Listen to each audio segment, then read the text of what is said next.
It's the eerie image exploding across social media. A satellite photo of Hurricane Matthew.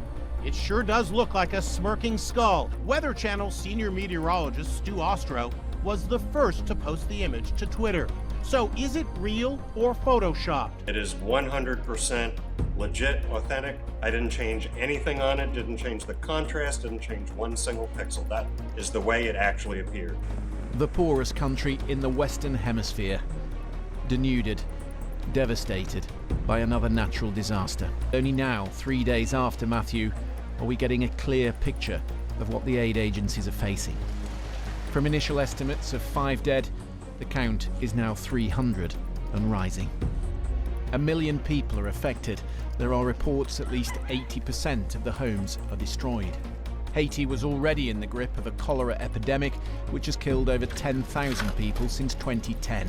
And in this environment, with sewage canals inundated, disease will spread.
After killing hundreds of people in Haiti, Hurricane Matthew has been sweeping up America's Atlantic coast.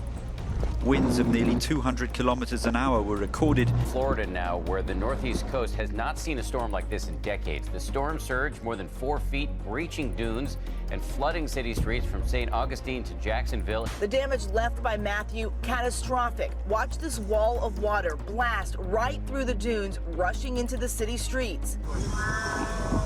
In its aftermath, swallowing whole roads. This morning, over 1 million Floridians still left in the dark. This storm has just broken all sorts of records, and incredible to be an October storm like this. Hard to get your head around what this storm has done across the Caribbean, across Haiti, across the Bahamas, and across Florida, and now the Carolinas and Georgia. And look at these before and after photos. Kitty Hawk, North Carolina, showing the devastation there. This morning, the governor of North Carolina urging thousands more to evacuate, telling residents the sky may be blue, but the danger from Hurricane Matthew far from over. Everything is underwater. Up to 18 inches of rain fell in the eastern part of the state. That rain plus runoff from the rivers now rushing towards the coast.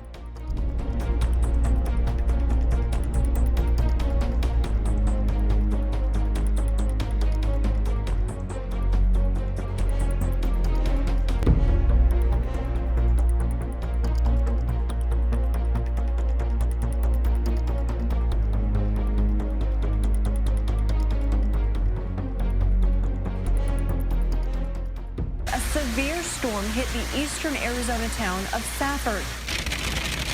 Wild weather came storming through Safford without warning. It looked like winter with the ground covered with hail and all the trees stripped. It was a frightening sound. The National Weather Service estimated the hail was 2 inches in diameter and up to 6 inches deep in some spots. And check this out. This storm put a damper on the fun at the Graham County Fair. Wind gusts toppled over tents and booths.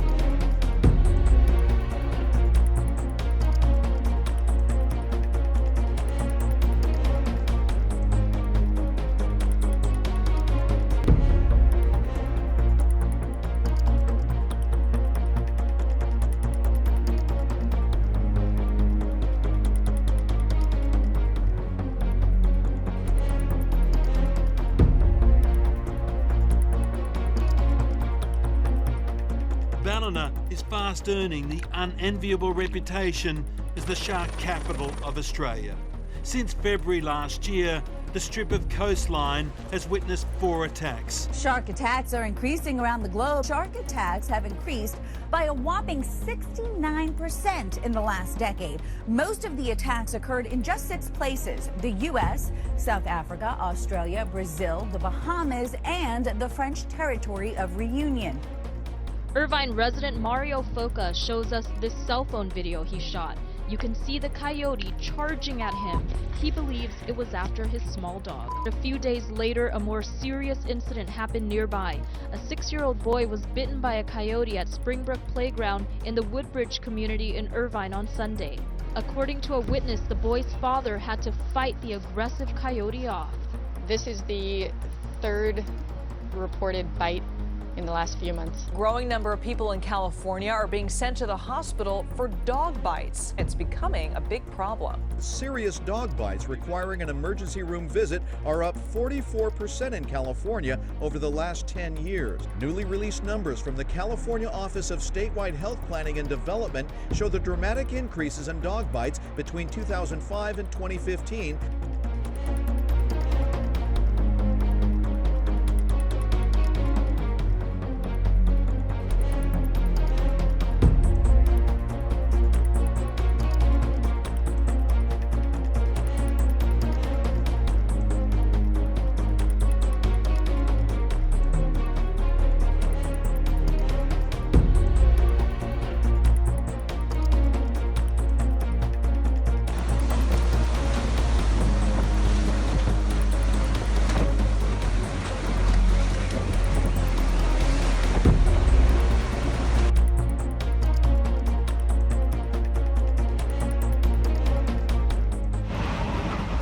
Bermuda blasted.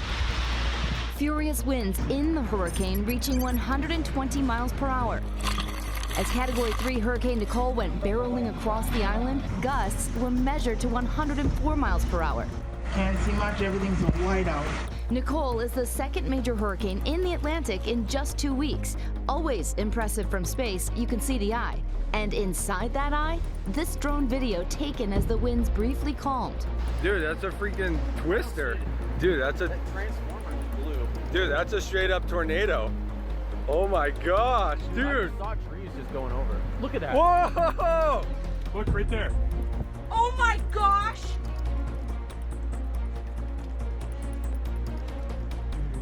I hear it. Yeah.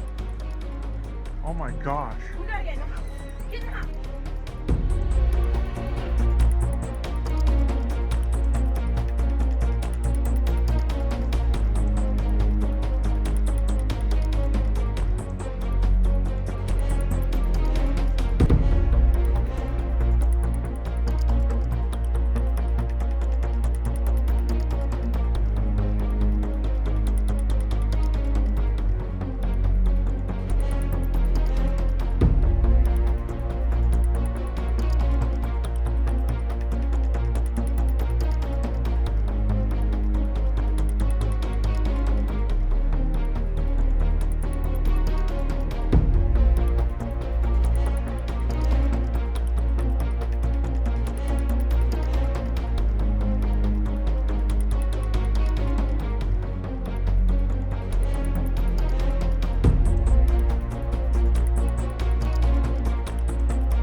An idea of just how big this sinkhole is and what it's going to take to fix it. We're told the sinkhole is about 220 feet deep from the top of the gyp stack, the widest spot measuring about 152 feet across. As for the overall depth, the company is still trying to figure that out. We're told the company will start pouring concrete into the sinkhole in December.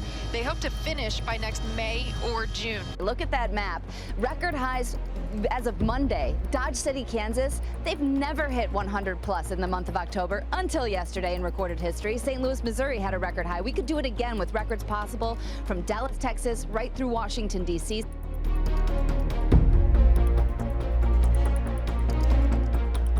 Typhoon Sarika, which also is known by the name Karen in the Philippines, made landfall on Saturday afternoon, and wow, what a storm, packing sustained winds of 130 miles per hour with even higher gusts.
strong earthquakes, one measuring 5.4 and 2 hours later a second measuring 5.9 magnitude, have rocked central Italy. Officials in the town of Viso, not far from one epicenter, have reported a dozen injuries and the collapse of several old rural churches. Both quakes were located in Macerata province, but were felt across a large swathe of central and southern Italy. They were even strong enough to register more than 150 kilometers south in Rome. It was just 2 months ago that a powerful earthquake toppled villages and killed nearly 300 people in the same region.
A strong earthquake struck central Italy, destroying a number of churches and other historic buildings. The initial magnitude of 7.1 has been revised to 6.6. Locals say the tremors were clearly felt too in Rome, that's 170 kilometres away.